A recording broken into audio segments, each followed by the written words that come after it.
दीवारों में same colour किस वजह से पैदा होता है। तो आज हम आपको बताएंगे कि दीवारों में सेम कलर किस वजह से पैदा होता है, जो दीवारों में नमी का बायस बनता है और किन किन वजह से होता है। तो तमाम देखने वालों को अस्सलाम वालेकुम, हाज़िर हुआ हूँ एक नई वीडियो के साथ। जैसा कि आपको पता है, हमारी हर वीडियो में आपके लिए अच्छी से अच्छी इन्फॉर्मेशन वीडियो होती है, जिससे आपको पूरा फ़ायदा होता है। तो आज हम एक जो बड़ी वजह है दीवारों में सेम नमी आने की, वो ये बताएंगे कि जो ख़ास तौर पे में पानी चला जाता है, जो भी आप देख सकते हैं स्क्रीन पर। तो नींव में पानी के बायस ये सेम कलर जो दीवार पर फैलता जाता है और दिन ब दिन ज़्यादा हो जाता है।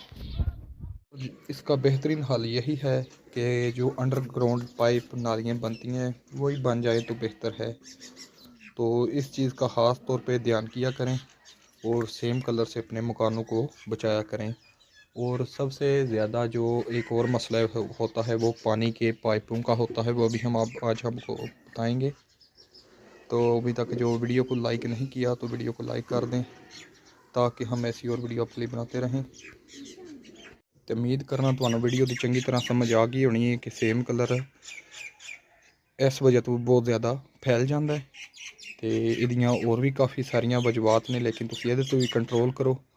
तो एक तुहानू और दस देने आ, तो वीडियो नू उम्मीद करन तुसीं लाइक कर दिता होना।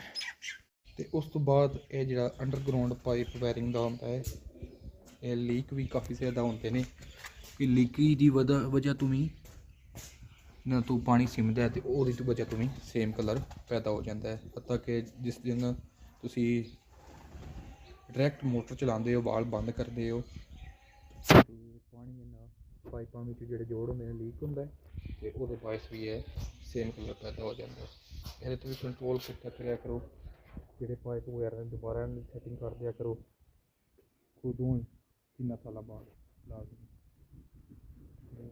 इजाजत दो इंशाल्लाह नवीं वीडियो ताकि तुसीं जिथे मोटर लगी है पानी वाली, जिदा भी पानी सिमदा है, तो ये बायस फर्श के भी तुहानू नमी नज़र आती होनी पी, जी फर्श के भी है।